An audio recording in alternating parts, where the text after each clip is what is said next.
그래서 이제 도박장에 대한 얘기를 해주시면서 너무 양지화되어 있을 경우에는 뭐 남녀노소 다 접근 가능하기 때문에 약간 이제 좀 제한을 걸어놓는 것들이 이제 지금 도움이 될 수 있다. 뭐 약간 음지에서 생기는 것들은 어쩔 수 없다고 하더라도 그런 얘기를 해주신 것 같은데. 그래서 사실 넛지라는 개념이 저는 그거를 말하면서 좀 떠올랐는데, 넛지라는 게 사람들이 뭔가 긍정적인 행동을 좀 더 할 수 있게 이렇게 약간 깔아주고, 부정적인 행동은 반대로 약간 방지장치를 걸어가지고 못하게 하는 거잖아요.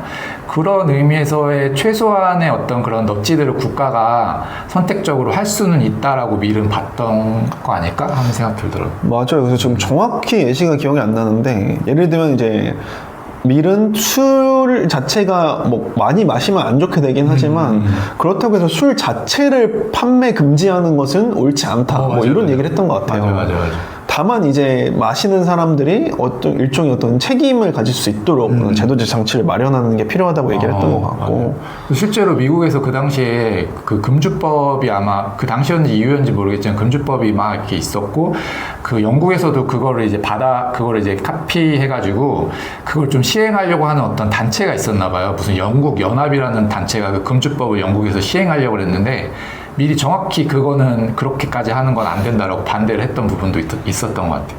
그러게요. 그래서 근데 그 부분도 진짜 되게 그런 스펙트럼이 넓은 것 같아요. 그래서 예전 우리가 다들 뭐 술을 판매하는 것까지는 뭐 괜찮다라고 생각할 수 있지만, 예를 들면 성매매 같은 경우가 정말 이거는 반대하는 분들이 아마 많을 것 같고, 뭐 비율은 모르겠지만 뭐 더 나아가서 뭐 살인을 허용한다 이런 거는 이제 거의 모두가 반대를 하게 되잖아요. 그래서 이것도 저희가 계속 얘기했던 그런 대머리의 딜레마처럼 어디까지는 이게 어느 정도의 자유를 허용할 수 있고 어디까지가 대머리고 어디까지는 완전히 중단해야 되는 맞아.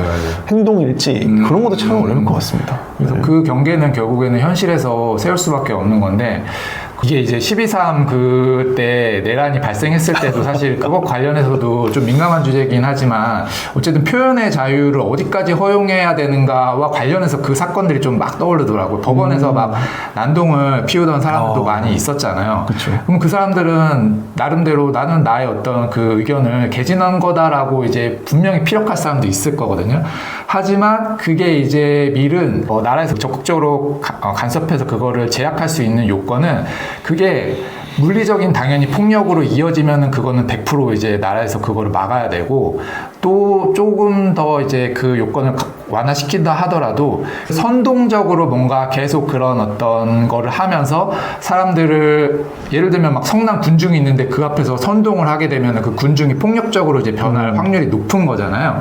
그래서 밀은 그런 어떤 성난 군중이 있는 상황에서 선동하는 것도 처벌의 대상이 될 수 있다라고 이제 보면서 그렇게 좀 현실적인 부분까지 고려를 해서 얘기하는 게 되게 와닿더라고요. 맞아요. 사실 내가 직접 행동하지 않더라도 어떻게 보면 더 큰 파급력, 진짜 말 그대로 패는 칼보다 강하다라는 말처럼 파급 효과까지도 우리가 고려할 수 있는 부분들이 필요한 것 같고, 그래서 미리 계속 이게 참 부적절하다 느끼긴 하지만 어떤 지적 능력에 대한 것들, 자유에 대한 판단 능력을 계속 얘기를 하는 것 같습니다. 예를 들면 어디까지가 파급 효과를 주는지를 내가 고려를 해야 되기 때문에 근데 그건 참, 이건 뭐 사실 지적 능력이 당연히 낮으면 더 어렵긴 하겠지만 참 어려운 부분인 것 같아요. 이게 지적 능력과 관련이 있는 것인가? 다른 영역과 관련이 있지 않을까? 그렇죠. 그거는 비단 지적 능력뿐만 아니라 뭐 여러 가지 변수들이 많은 거랑. 그렇죠. 예를 들면 우리가 소위 지적 능력이 뛰어나다고 하는 사람들조차도 되게 정말 거대한 비윤리적인 행동들을 많이 하게 되잖아요. 그래서 그런 것들을 어떤 기준으로 생각하게 될지도 좀 고민이 많이 필요한 부분인 것 같아요. 실제로 막 나중에 세폴스키 책에 나오는 어떤 분인데, 그 어떤 신경생리학적인 연구로 노벨상을 받으셨는데, 나중에 좀 말도 안 되는 어떤 그런 허황된 사이비 과학으로 이제 종교적인 이유 때문에 빠지셔가지고 그걸 이제 노년에 강하게 주장하는 부분을 이제 세폴스키가 이제 비판하는 부분이 있는데, 그런 식으로 사실 똑똑함과 어떤 현명한 판단이 약간 항상 뭐 같이 가는 건 아니고 어떻게 보면 거의 상관이 없는 그런 것도 있을 수 있다. 그만큼 너무 다양한 변수가 있기 때문에 그런 걸로 한 개인의 자유를 구속하는 게 말이 되나? 약간 싶은 지점이 있죠. 맞아요. 그 사실 이게 참 주변 사람들의 역할도 중요한 것 같아요. 그래서 이 책에서 또 인상 깊었던 게 어떤 이제 정확한 용어는 기억이 안 나지만 대략 이런 내용이었는데요. 뭐 상대방이 아무리 천박한 취향을 가지고 있더라도 우리가 그걸 직접적으로 아주 큰 위해가 되지 않는다면 네. 억압할 수는 없다. 그렇죠. 다만 그 사람이 그런 천박한 행동을 계속 했을 때 그 뒤에 안 좋은 결과가 따라올 게 자명하기 때문에 우리가 그런 일이 벌어지지 않기 위해서라도 그 사람한테 좀 언지를 주는 것은 필요하다. 그리고 권고 정도는 할 수 있다. 야, 너 그런 거 사람들이 싫어해. 막 이런 정도의 말은 해줄 필요가 있다라는 얘기를 하는데 그런 것들이 참 결국에는 이 책에서도 개인이 모든 걸 다 해낼 수 없다라는 거를 또 상정을 하고 있는 것 같아요. 맞아요. 그렇죠. 그래서 사회의 역할에 대해서도 많이 고민을 미리 했던 것 같고 결국에는 다양성이 중요하고 그 다양성 속에서 뭔가 개개인들이 시행착오를 통해서 겪은 것들을 어떤 그런 지식이라고 해도 좋을 만한 것들, 지혜라고 해도 좋을 만한 것들을 국가가 분배하는 것도 굉장히 중요하지만 그거를 어떤 정답을 국가가 제시를 하면서 그거를 모든 국민이 따르게 하는 거는 말이 되지 않는다. 뭐 이렇게도 얘기를 했던 것 같네요. 맞습니다. 그리고 또 저는 그 개인의 표현의 자유와 관련해서 저는 이건 개인적인 의견이긴 한데 이렇게 얼마 전에 이제 수원역에 이제 갈 일이 있었어요. 놀러 이제 화성행궁 이제 놀러 가려고 이제 갔었는데 그 수원역에서 1호선에 이렇게 긴 에스컬레이터가 있는데 그 에스컬레이터 밑에 어떤 특정 교회에서 나오셔가지고 엄청 시끄럽게 노래를 이제 계속 불러대시는 게 제가 그걸 한 번만 본 게 아니라 갈 때마다 이제 그분들이 그렇게 노래를 부르고 있는데 저거는 좀 심하게 민폐 아닌가라는 생각을 하면서 근데 저것도 표현의 자유니까 저거를 하도록 이렇게 놔둬야 되냐? 왜냐면은 그거가 제지를 안 당하고 있다라는 거는 어쨌든 경찰도 그거에 대해서 그냥 묵과하는 거잖아. 어떤 합리적인 이유가 있어서. 그래서 좀 고민이 되더라고. 저런 건 제지해야 될까? 아니면은 그냥 내비둬야 될까? 이렇게 일상에서 표현의 자유를 좀 어디까지 허용해야 되는가 하는 문제들을 생각해 보게 될 때가 있었어요. 맞아요. 이게 참 그 종교가 좀 민감한 부분이긴 하지만 저도 이제 저 아침에 이제 저희 집 근처 역으로 출퇴근을 하는데 그 비슷한 시간대에 항상 그런 그 예수를 믿으셔야 합니다 하면서 정말 큰 소리로 좌우를 왔다 갔다 하시면서 이제 언성을 높여서 이제 전파하시는 분이 있는데 그 이제 말씀하신 것처럼 이게 딱 그 예신 것 같아요. 법적 처벌은 할 수 없지만 그리고 이제 좋지 않은 행위에 대해서 좀 언지를 줄 필요가 있는 그래서 어떻게 사실 저는 종교가 없는데 무교인 입장에서는 사실 그런 행위가 포교에 도움이 될까라는 생각이 들거든요. 그렇죠. 현실적으로 봤을 때도 사람들한테 불쾌감을 주고 그 메시지가 잘 전달이 되지 않고 비슷한 예로 이제 예수천국 불신지옥 그쵸. 외치는 이제 맞아요. 주로 뭔가 묘하게 할아버지들이 많으셨던 것 같아요. 제가 많이 봤을 때는. 근데 여기서도 이제 이건 다른 SNS에서 본 건데 저렇게 예수천국 불신지옥이라고 하면 사람들이 더 반감을 갖지 않을까? 저분들은 조금 더 마케팅에 대한 공부가 필요할 것 같다는 어제 다른 이제 네티즌이 맞아요. 제시한 의견이 있는데 좀 공감이 가더라고요. 그렇죠. 맞아요. 그렇게 했을 때 진짜 불쾌감이 모든 사람들이 불쾌감을 크게 갖고 저는 믿는 사람이라 하더라도 저렇게까지 강하게 그걸 듣고 있으면 과연 기분이 괜찮을까 싶더라고요. 실제로 좀 제 주변 개신교 신자들 중에서도 되게 불편하게 보는 분들도 계시고. 왜냐하면 그 믿음의 스펙트럼에도 굉장히 다양성이 미리 되게 중요시 여기는 다양성이 있기 때문에 진짜로 한쪽 극단에는 예수천국 불신지옥 믿는 사람도 있지만 그 중간에 스펙트럼이 엄청 넓거든요. 아닌 사람도 그걸 믿지 않는 사람도 있는 거고 하기 맞아요. 때문에 모두가 그 의견에 이제 동조하는 건 아닐 수도 있고요. 그래서 어떻게 보면 그 커뮤니티 안에서도 이제 그런 사실은 이제 종교가 다른 사람이 그거를 지적하기보다는 오히려 그 같은 맥락을 가진 사람들 사이에서의 조금 더 비판적인 태도가 더 필요할 수도 있겠다는 생각도 드네요. 그렇죠. 그래서 그런 것들이 있어야지 그게 도그마로 빠지지 않고 그 종교에도 사실 생명력도 불어넣고 그러한 논의들이 활발하게 이루어지는 종교라면 그 외부자한테도 그런 어떤 본인들이 이제 치고받고 논쟁한 게 백가쟁명으로 논쟁한 게 있으니까 그런 어떤 더 설득력 있는 어떤 진리를 전달할 수 있는 이론이 성립되지 않을까? 그런 면에서도 한 종교를 믿더라도 그 안에서의 이견들을 충분히 수용하는 것들이 굉장히 중요할 수 있겠다라는 생각도 듭니다. 맞아요. 그리고 어떤 그런 다른 종교 간의 어떤 관용도 되게도 필요한 부분이 있는 것 같고 아마 책에서도 그런 비슷한 내용이 나왔던 맞아요. 것 같아요. 상당히 이런 기독교주의적인 시대였음에도 불구하고 어떤 그런 다른 종교까지도 포함을 했다는 것이 또 상당히 진보적인 의견이었던 것 같습니다. 맞아요. 이단이라고 배척할 게 아니라 이단이라는 게 있어야지 오히려 내 종교의 생명력을 훨씬 더하는 걸 수 있고 내 종교의 어떤 진리도 한층 더 높은 수준으로 나갈 수 있는 거기 때문에 그 이단을 마냥 배척하는 거는 오히려 해악이고 그거를 포용하고 어떻게 하면 이제 그들과의 어떤 논쟁에서 더 설득력 있는 것을 전개할 것인가를 생각하는 게 자기 종교에도 유익이라고 이제 생각을 하고요. 미리 이제 그 얘기를 하는 되게 중요한 배경이 하나가 있는데 미래의 생각 중에 되게 와닿았던 거는 너가 불교를 믿는지 이슬람교를 믿는지 아니면 기독교를 믿는지는 너가 우연적으로 태어난 어떤 그 지역이나 그 문화의 영향을 받을 수 있기 때문에 그런 어떤 상대성이 있다. 그래서 그거를 너가 그 100% 진리라고 주장하는 게 맞는지 한번 생각해 봤는데 그거는 어떻게 보면은 운에 의해서 조금 내가 어떤 통제할 수 없는 어떤 변수에서 내가 그거를 믿게 된 걸 수도 있기 때문에 그런 어떤 내 의지로 뭔가 그거를 그게 다 맞다라고 이제 주장할 게 아니라 그런 상대성을 좀 고려해야 한다고 되게 말했던 것 같아요. 그게 상당히 저희가 다음에 다룰 모든 것이 결정되어 있다는 또 연결이 되죠. 사실 이 책을 고른 이유가 약간 그런 반대되는 느낌도 있어서 모든 것이 결정되어 있다는 제목 자체랑 반대되는 느낌이 있었는데 또 읽으면서 얘기하면서 보니까 되게 일맥상통한 부분들이 또 있네요. 맞아요. 그 부분에서 환경적인 그 뒤에서 이제 저희가 함께 나눈 세폴스키도 인간의 어떤 자유의지가 없다라는 그 더 주장이 더 나아가서 인간이 이제 환경에 의해서 좀 이렇게 뭔가 결정이 많이 되는 존재일 수도 있다라고 이제 보거든요. 그런 면에서 이제 미리 얘기했던 거랑 상통하는 지점도 있지만 미리라면 아마 세폴스키한테 이제 반대를 했을 것 같은 지점은 세폴스키 같은 경우는 선제적 예방이라고 해서 뒤에서 다시 얘기하겠지만 어떤 결정론적으로 모든 게 예측돼 있다면 예방도 할 수 있는 거잖아요. 그런 식으로 국가가 미리 나서서 간섭하고 관여함으로써 추후에 발생할 리스크를 이제 줄이자고 이제 주장을 하는 거거든요. 결국 선제적으로 공중보건 관리하듯이. 근데 밀은 그렇게 하는 건 개인의 어떤 자유를 침해하는 거기 때문에 그거에는 결사코 반대했을 것 같습니다. 맞아요. 셰폴스키도 그 부분에 대해서 상당히 좀 조심스럽고 뭔가 민주적인 방안을 도입해야 된다고 얘기를 하지만 결론적으로는 어쨌건 통제가 필요하다라는 얘기를 하기 때문에 그런 것들이 조금 차이가 있을 수는 있을 것 같네요.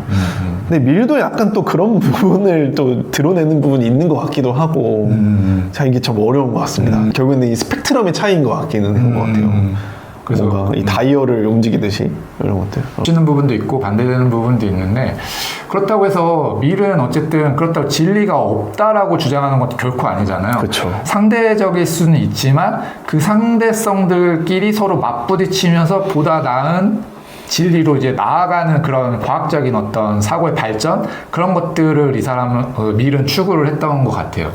맞아요. 어쨌건 계속해서 어떤 갈등, 그러니까 이제 갈등이라는 것이 되게 긍정적인 갈등에 대한 어떤 믿음을 얘기를 하는 것 같아요. 이게 옛날에 막 학교에서 배웠던 사회문화 시간에 뭐 갈등론적 뭐 어떤 지향 막 이런 얘기가 있었던 것 같은데 그런 부분이었던 것 같고. 근데 사실 생물도 계속 세포 분열을 하고 맞아요. 내부에서 어떤 화학작용을 하는 것처럼 그렇죠. 인간 세상도 똑같다고 얘기를 한 것 같아요. 맞아요. 모든 게 정지되어 있는 순간 사실은 모든 게 순환이 멈추고 죽어버려. 동맥 경화가 일어나고 이런 것들처럼 그렇네요. 사회라는 것도 결국에는 인간도 어떻게 보면 큰 틀에서는 사회고 그 세포가 하나의 개개인이라고 볼 수 있는데 그 개개인의 어떤 다양성이 있어야지 그 하나의 큰 인간을 이룰 수 있듯이 사회도 비슷하게 역동적인 방향으로 흘러가기 위해서는 개성이 담보가 돼야 되고 그 개성이 이제 담보가 될 때 사실은 밀은 저는 선생님이 더 잘 아실 것 같은데 공리주의라고 해서 그 사회의 최대의 어떤 행복을 추구했던 사람이 맞죠. 맞습니다. 근데 밀이 좀 다른 공리주의자들과 달랐던 거는 질적인 어떤 행복에 좀 더 우선순위를 뒀던 건가요? 양적인 것보다? 맞습니다. 이제 그 밀의 아버지도 되게 유명한 철학자였는데 그 아버지의 친구 중에 이제 제레미 벤덤이라는 양적 공리주의의 대가가 있어요. 실제로 이제 밀이 어렸을 때 그 벤담이 저작 활동을 돕게 하고 공저자로 올릴 만큼 되게 친밀하고 어떤 사상적인 배경을 같이 했는데 근데 이제 저도 깊이 공부를 하진 않았지만 이제 그 큰 차이가 이 자유론을 읽고 좀 이해를 하게 된 것 같아요. 그 벤담의 양적 공리주의는 사실상 어떻게 보면 개인의 자유를 말살시킬 수 있는 이론이거든요. 왜냐면 말 그대로 쾌락을 양으로 계산했을 때 네. 한 명을 희생했을 때 10명이 행복할 수 있다면 그렇네요. 그러면 그건 또 옳은 방향이다라고 얘기를 했기 때문에 어떻게 보면 이제 밀은 그런 이론을 같이 공부를 하면서 그 부분에 반발을 좀 느꼈지 않았을까 생각이 들어요. 그렇네요. 안티테제를 정립한 거네요. 미리 또 맞아요. 그거에 대해서. 그래서 뭔가 양적인 행복보다 질적인 행복이 중요하다라고 말하는 그 근거가 개별성이에요. 인간은 누구나 다양한 어떤 욕구를 저마다 다른 자기만의 어떤 욕구나 그 성장의 방향성이라고 할 만한 걸 갖고 있는데 그거를 이제 최대화시키는 방향으로 이제 그 사람의 자율성을 보장을 해야지 그 사람의 질적인 행복도 높아지는 거라고 그렇게 좀 연결을 시키더라고요. 맞습니다. 그런 부분에서 또 좀 인상적이었던 맥락이 그래서 결국에는 이 사회가 너무 압력이 강해지고 사실 모두가 이제 수능을 하게 되면 그 개별성들이 다 없어지고 사실은 어떻게 보면 이 그런 양적 쾌락도 줄어들게 될 것 같거든요. 그렇죠. 모두가 만족하지 않는 세상이 되는 거니까. 그렇죠. 그래서 이 책에서 진짜 현대적인 부분이 약간 그 아비투스에 대한 얘기도 살짝 나와요. 그러니까 모두가 이 사회에서 옳다고 얘기하는 가치만을 따르기 때문에 자신만의 어떤 취향이나 가치가 사라진다. 그래서 그걸 답습하게 되기 때문에 되게 맹목적인 삶을 살게 된다. 그것이 이제 현대사회에서 봤을 때는 어떤 우리가 이 나이 때는 이런 거 해야지. 맞아요. 혹은 뭐 어떤 이 정도는 갖춰야지. 뭐 월급이라든지, 뭐 집이라든지, 뭐 자녀나 어떤 나의 생활 양식들. 요즘 많이 있는 이런 파인다이닝을 좀 한 번씩 즐길 수 있다는 해외여행이라든지. 1년에 한 번은 뭐 가야 되고 이런 것들. 맞아요. 물론 이제 그런 것들이 지금 나열한 것들이 절대 나쁜 것들은 아니지만 사실은 어떤 사람들은 내가 그걸 원하지 않을 수 있는데도 어떤 이런 정상성에 편입하게 되도록 강요받는 맞아요. 그런 부분들이 사실은 오히려 이런 쾌락을 떨어뜨릴 수가 있다. 맞아요. 실제로 우리가 되게 그런 포모, 뭔가 우리가 뒤처지고 있다는 공포감도 느끼고 뭐 이런 주식 상승이나 이런 것들 봤을 때 사실은 이런 쾌락의 질이 떨어지는 거죠. 맞아요. 내가 이미 사실은 객관적으로 봤을 때 나쁘지 않은 삶을 살고 있더라도 어떤 절대적인 관습적 가치 때문에 고통을 받고 있다. 맞아요. 그런 의미에서는 사실 실용적인 관점에서도 이런 질적 공리주의가 너무나 이제 중요한 개념이라는 생각이 드네요. 맞아요. 저도 그 부분이 사실은 이 책 읽으면서 제일 와닿았던 부분인 것 같고요. 뭐 남들이 다 여행 간다고 해서 꼭 내가 가야 되는 건 없는데 말씀하신 대로 남들 다 가는데 왠지 나만 안 가면은 뭔가 좀 뒤처져 있다라는 느낌도 받고 불안해지는 거잖아요. 뭔가 사회적으로 좀 뒤처져 있다라는 느낌을 받기 때문에 그런 부분을 타파하기 위해서라도 개개인이 자기의 어떤 주관에 따라서 주관이나 자기의 어떤 바에 따라서 가는 그런 분위기가 좀 형성이 된다면 그게 사회 전체의 유익일 수도 있겠다. 뭐 그렇게 주장하는 게 되게 공감이 됐던 것 같아요. 맞아요. 그게 각자의 행복을 위해서도 그렇고 정말 사회적인 어떤 쾌락의 총합을 위해서도 도움이 되는 것 같고 이제 그런 점에서 저희가 계속 얘기하는 어떤 수용전념 치료 같은 것들이 되게 도움이 된다고 생각을 한 게 지금 내가 갖고 있는 것들을 되게 받아들이는 연습을 하고 그걸 기반으로 그럼 내가 현실적으로 혹은 내가 진짜로 원하는 게 뭔지 가치를 탐색을 하잖아요. 그런 것들이 이제 어떤 사회 간섭에서 일탈해서 좀 나만의 고유성을 만들어갈 수 있는 그런 과정이 될 수 있는 것 같아요. 저희가 또 팟캐스트를 촬영하고 있지만 저는 팟캐스트 듣는 것도 되게 좋아하는데 어제 어떤 팟캐스트를 듣는데 거기 그 팟캐스트를 운영하시는 분이 그 굴지에 그 삼성을 다니시다가 나오셔가지고 늦은 나이에 나오셔가지고 이제 뭔가 책을 쓴다든가 본인이 정말 좀 하고 싶었던 방향으로 팟캐스트도 그 일환이었겠죠. 삶을 완전히 돌리신 분이 계시더라고요. 그러면서 되게 그분이 이제 얘기하시는 걸 보는데 표정에서 되게 뭔가 이렇게 안정감도 느껴지고 뭔가 편안해 보이는 느낌이 있잖아요. 저런 표정을 보면서 저분은 뭔가 자기 삶에 진짜 조금 만족하고 있는 게 그 팟캐스트 처음 본 저도 뭔가 느껴질 정도의 어떤 그런 아우라를 보면서 나는 어떤 삶을 좀 원하고 있지? 내 안에 어떤 욕구나 내 안에 어떤 개성이라고 할 만한 건 무엇일까에 대해서 이 책을 읽으면서 좀 생각을 해봤던 것 같아요. 결국에는 그것들을 알아야지 그게 일종의 내 삶의 어떤 가치나 나침판이 돼가지고 나를 좀 더 나은 어떤 질적인 행복으로 이끌어줄 수 있는 거잖아요. 그래서 그런 부분들 이 책 읽으면서 좀 생각해봤던 것 같아요. 그래서 혹시 그럼 어떤 좀 가치를 갖고 있는 것 같으세요? 그거는 현재 시점에서는 저는 어쨌든 컴퓨터 과학이라는 걸 전공을 이제 하고 있고 2년 과정 중에 이제 한 학기를 거의 이제 맞춰 가고 있는데 이거 공부할 때 굉장히 재밌는 것 같아요. 저희가 상담자로서 상담을 하는 것은 어떻게 보면 굉장히 보이지 않는 추상성이 있는 거잖아요. 마음이라는 것 자체가 추상적이고 그 추상적인 두 마음이 만나서 상호작용하는 것 자체가 굉장히 어떻게 보면 눈에 보이지 않는 추상의 영역일 수가 있는데 프로그래밍이라든지 컴퓨터 과학은 어떻게 보면 구체성의 영역을 일단은 제가 전문가가 아니어서 모를 수도 있지만 구체성의 영역을 다루기 때문에 마치 목수가 나무를 이렇게 깎아 내려가는 느낌이 이런 걸까 싶은 진짜 눈에 보이고 만져지는 약간 그런 느낌이 있거든요. 거기서 저는 되게 행복감을 느끼기 때문에 추상과 이렇게 구체성이 같이 밸런스를 이루는 삶이 나한테 되게 맞구나라고 좀 느꼈던 것 같아요.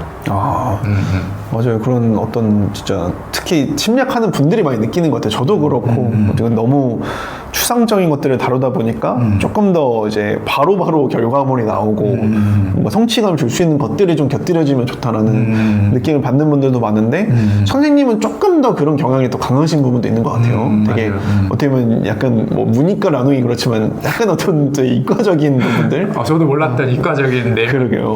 저 안에 있더라고요. 그래서 그런 부분들을 자유로 읽으면서 한번 생각해봤던 것 같아요. 선생님은 좀 어떻게 해야지 선생님의 개별성이 좀 더 부각되는 방향으로 삶을 좀 이끌어 나갈 수 있을까? 지금 현재 시점에서는 좀 어떤 생각이 드세요? 근데 저는 계속 고민해 볼수록 좀 일관적인 부분이 있는 것 같아요. 뭐 저희가 다른 이제 영상들에서 좀 뭐 어떤 재미에 대한 얘기도 했지만 그 재미를 어디서 느끼느냐라고 봤을 때 저는 좀 다른 사람에게 영향력을 미치는 거에 있어서 되게 좀 즐거움을 많이 느끼는 것 같다. 중요한 영역이죠. 중요한 즐거움. 맞아요. 그런 게 아주 어릴 때부터도 그랬던 것 같고 근데 그게 이제 저는 상담에서도 그런 거를 많이 느끼기도 하고요. 그렇네요. 근데 그게 뭐 예를 들면 꼭 내담자분이 뭐 원하던 이런 증상 변화가 뭐 확실히 일어났다든지 뭐 이런 게 될 수도 있겠지만 저는 어쨌건 이런 대화라는 것 자체가 일종의 화학 반응이잖아요. 그렇죠. 우리 뇌의 어떤 호르몬들이 나오는 거고 뇌의 신경계를 변화시키고 저는 그런 매 상담 회기마다 이제 그런 것들을 느낄 때 되게 즐거움을 느끼고 내담자도 변하지만 사실 저도 변화가는 거예요. 그럼요. 상담자도 변하죠. 그렇죠. 그리고 이렇게 우리가 책을 읽고 대화를 나누는 것을 이제 이렇게 촬영을 하는 것들. 맞아요. 그리고 이제 대화 자체의 즐거움도 있지만 이것이 남음으로써 이제 어떤 나의 어떤 생각이나 의견들이 다른 사람들에게 영향을 되게 미치잖아요. 그래서 최근에 저희가 아주 미미하긴 하지만 계속해서 이제 어떤 구독자나 조회수가 상승을 하고 있는데 점점 이제 우리의 대화를 보는 분들이 많아지고 있구나라는 데에서도 되게 뿌듯함을 느끼기도 하고 그래서 그런 영향력에 대한 욕구가 되게 강한 것 같아요. 그게 굉장히 중요한 욕구고 그 욕구가 이제 충족될수록 삶의 어떤 행복감, 질적인 행복감도 높아지는 거네요. 맞습니다. 그래서 저는 약간 강의 같은 것도 되게 좋아하고. 맞아요. 좋아하시잖아요. 네, 그래서 근데 이런 것들이 사실 자칫 잘못하게 되면 나르시즘이나 이제 통제 욕구로 넘어갈 수도 있는데 그런 부분은 좀 많이 경계를 하게 되는 것 같아요. 맞아요.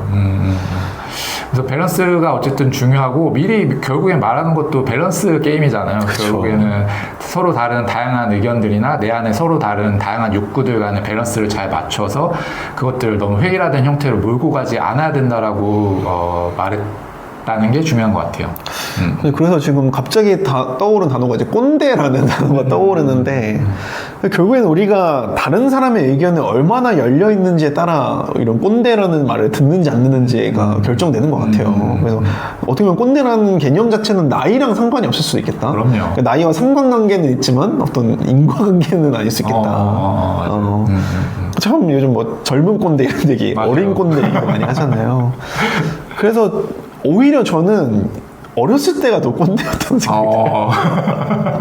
더 좀 편협하고 그런 어떤 우리 그 우매함의 골짜기처럼 뭔가 내가 되게 진리를 알고 있는 것 같고 다 아는 것 같은 어떤 선지자적인 생각을 많이 했던 것 같은데 오히려 점점 공부를 하고 배우면 배울수록 내가 정말 너무나 틀릴 가능성이 많고 아는 게 없구나를 알게 되는 것 같아서 저희가 이렇게 좀 여러 가지 이런 영역의 책들을 읽고 이렇게 다양한 대화를 나누는 것 자체도 이런 죽은 도그마에 계속 도전해 나가는 과정이겠다는 생각이 듭니다. 맞아요. 그거 진짜 중요한 부분인데 누구나 인간은 오류를 가질 수밖에 없는데 미리 어떻게 얘기하냐면 누구나 그걸 이론적으로는 알지만 현실적으로 판단에 있어서는 그렇죠. 꼰대가 된다. 이렇게 얘기하는 게 아주 허를 찌르는 부분이었고 저도 느끼는 게 사실은 한 살 한 살 먹을수록 그 생각의 어떤 개방적이지 못한 태도가 되는 거를 되게 좀 경계해야겠다라고 생각이 많이 들고 실제로 그러지 말아야겠지라고 생각하면서도 그렇게 행동하는 부분들이 있어서 특히 저는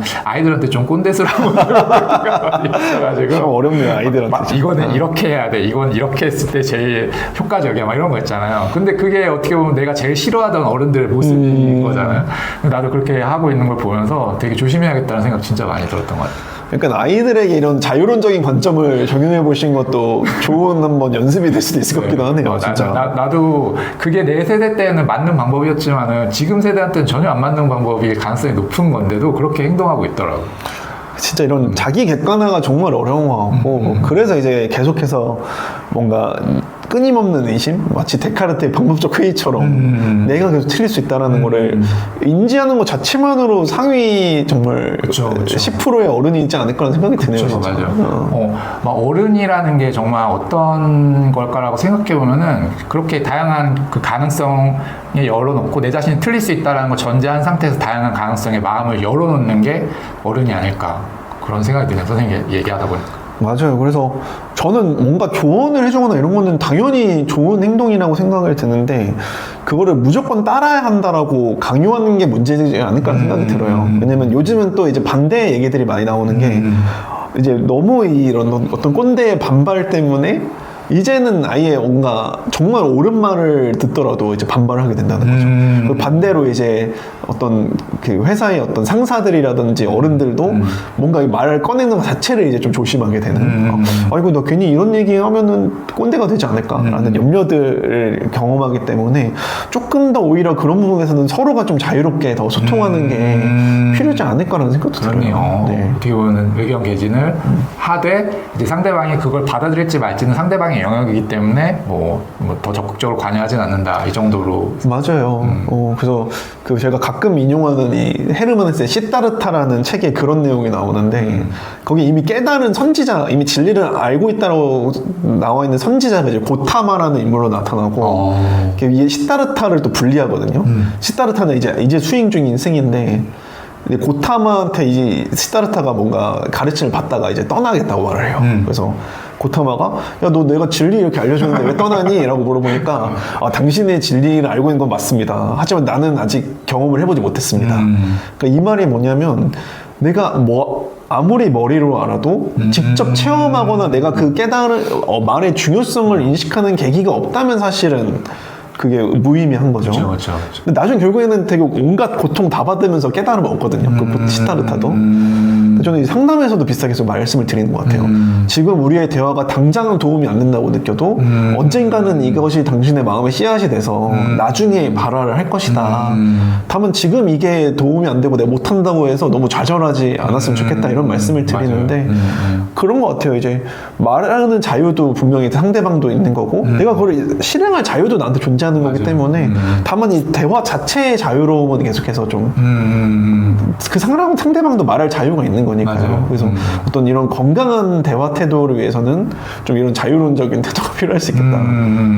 상담에도 사실 적용해 볼 만한 포인트가 있는 게 상담은 사실 어떤 상담자가 물론 상담자가 이론을 갖고 있긴 하지만 어떤 정답을 가지고 들어가는 그런 건 전혀 아니거든요. 어떻게 보면 그렇죠. 저는 내담자와 상담자가 만났을 때 그 순간 그 상황에서 즉흥적으로 이루어지는 어떤 춤 같은 거고 대본이 전혀 없기 때문에 굉장히 이제 즉각적으로 발생하는 거기 때문에 그런 어떻게 보면 되게 유연한 거죠. 미리 어떤 내가 선입견이나 이런 것들을 최대한 갖고 들어가지 않으려고 노력하는 거기 때문에 그럴 때라야지 그 상담의 어떤 효과성이 발생한다고 말씀하신 학자들도 많이 있고 저도 그 의견에 동감이 되기 때문에 최대한 그런 모든 어떤 생각이나 감정들이 그 상담 장면 안에서 충분히 서로가 서로에게 이렇게 주고받을 수 있는 그런 어떤 흐름이 형성된다면 그 상담은 효과적인 상담이 될 수 있지 않을까 그렇게 생각을 했던 것 같아요. 맞아요. 왜냐면 이게 알게 모르게 사실 위계가 생기잖아요. 맞아요. 상담하다 보면 상담자는 뭔가 되게 상담을 하는 사람이고 내담자는 뭔가 문제나 고통을 갖고 온 사람이기 때문에 사실 내담자 분들이 많이 이제 느끼는 것 같아요. 이제 아무래도 상담이 익숙하지 않고 또 그런 위축된 상태로 오시니까 그렇죠. 그래서 오히려 상담자가 그런 어떤 평등 관계라는 걸 강조하는 게 중요하다라는 것들을 사실은 또 많이 배우기도 하고 그래서 그런 진짜 어떤 인간 대 인간의 자유로운 대화 상태가 되기 위한 그런 전제 조건들이 많이 좀 미리 제시가 되어야 되는 것 같아요. 어떻게 보면은 그 상담 장면 자체도 미리 얘기했던 것처럼 서로 대화를 통해서 진리를 더듬더듬 이제 찾아 나가는 이제 과정에 가까운 거죠. 내담자 안에 어떤 뭐 숨겨진 답이라고 해도 좋을 만한 어떤 것들 그런 것들을 내담자도 모르고 나도 모르니까 우리가 서로 그거를 알 수 없다라는 일단 가정을 이제 받아들인 상태에서 거기서 출발해야지 뭐가 이제 되는 거지. 상담자가 당신은 뭐 이렇게 우울이 있으니까 뭐 어떻게 해가지고 뭐 생각을 변화시키면 이렇게 될 겁니다라고 깔고 들어가면은 사실 그 상담은 전혀 효과적일 수 없는 거죠. 그렇죠. 진짜 상담이야말로 자유론에서 얘기하고 있는 사실 개별성이 정말 중요한 작업인데 그렇네요. 어떤 경우에는 이제 마치 그 자꾸 쾌적한 사회에 대한 불쾌함을 얘기하게 되는데 그냥 이제 어떤 정상성에서 일탈한 사람들을 다시 정상성으로 끌어올리려고 하는 작업이 되어버리는 수 있기 때문에 조금 더 이제 뭐 당연히 이제 적응적인 도움도 줘야 되겠지만 그 사람의 어떤 고유함과 개별성을 최대한 발휘할 수 있게끔 맞아요. 도와주는 게 훨씬 더 중요하지 않나. 맞아요. 그 사람 내면에 있는 그 사람 내면에 있는 무엇이 그 사람을 미리 말하는 질적인 행복으로 이끌어주는가? 그 사람 내면에 어떤 개별적인 특성이 그런 것들과 관련이 있나? 그걸 찾는 거죠. 좋습니다. 그래서 이제 좀 얘기를 이제 많이 나눠봤는데 전반적으로 선생님은 좀 오늘 뭐 대화나 이 책 자체가 좀 어떠셨나요? 책은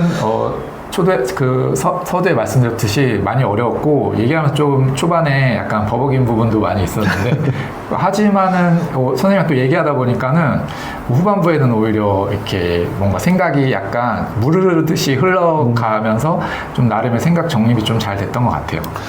선생님은 좀 어떠셨을까요? 네, 저도 이제 사실 저는 이미 책 모임을 한번 이 책으로 했음에도 불구하고 오늘도 어떻게 얘기해야 될까 고민을 했는데 어쨌든 얘기를 나누다 보니까 서로의 어떤 의견을 주고받는 아까 말씀하신 어떤 춤처럼 맞아요.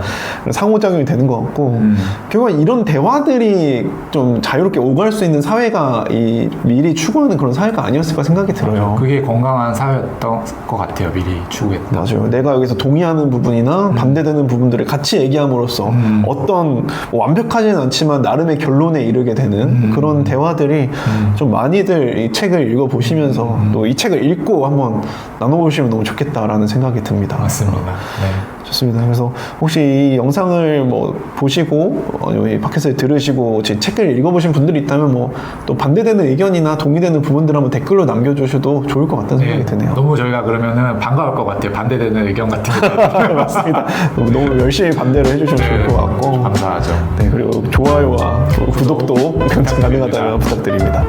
네, 오늘 고생하셨고 다음 회차에 또 뵙도록 하겠습니다. 네. 안녕히 계세요.